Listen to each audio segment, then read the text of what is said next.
কি ভাবছেন? এটা কি বাইরের কোনো রাষ্ট্র? সিঙ্গাপুর নাকি আমেরিকা নাকি দুবাই নাকি মালয়েশিয়া? আসলে এটা বাইরের কোথাও না, এটা আমাদেরই সোনার বাংলাদেশে। এই জায়গাটা হলো ঢাকা রামপুরা হাতির ঝিল। আসসালামু আলাইকুম। কি ব্যাপার, আপনি এই জায়গায়? আপনি এই জায়গায় কেন? আপনার না বাড়িতে দেশে যাওয়ার কথা? দেশে যাওয়ার প্রোগ্রাম ছিল, তো আপনি কিছু সমস্যার কারণেই বাড়িতে যাওয়া হয় আর কি। তো আপনি বাড়ি না যায় আপনি হাতিঝিলে এখানে কি করতেছেন? হাতিঝিলে এখানে আমার এক বন্ধু থাকে, ওর সাথে দেখা করার জন্য আসছিলাম। দুর্ভাগ্য বন্ধুকে পাওয়া যায় না, তো এখন একটু ঘুরে ঘুরে আর কি যাবো বাসার দিকে।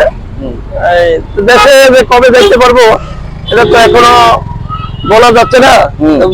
বাড়িতে খুবই একটু ইমার্জেন্সি প্রয়োজন ছিল, তো আপনি ঘোরাফেরা করতেছেন।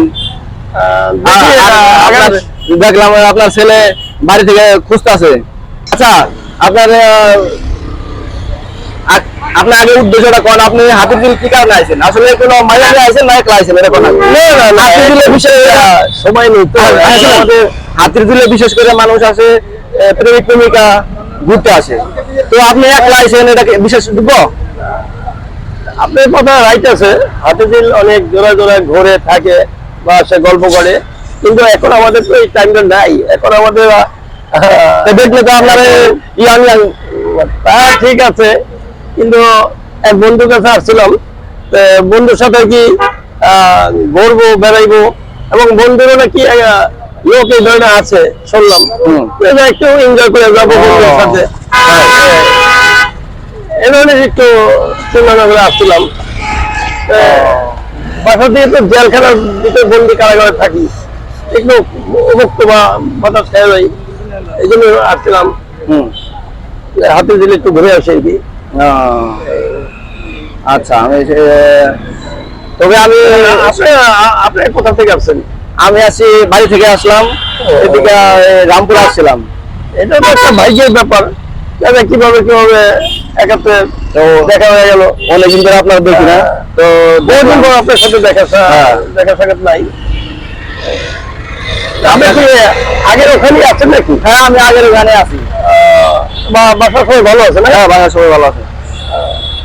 একদিন আসেন আমাদের বাসায়, বেড়াইতে আসেন। আচ্ছা, যাবো, কিন্তু আপনার বাড়ি থেকে যে কথাগুলা বললো আমি এগুলো শুনে আসলে অবাক হয়ে গেছি যে এই বয়সে তো সে কোনো মেয়ে ঘোরার কথা না।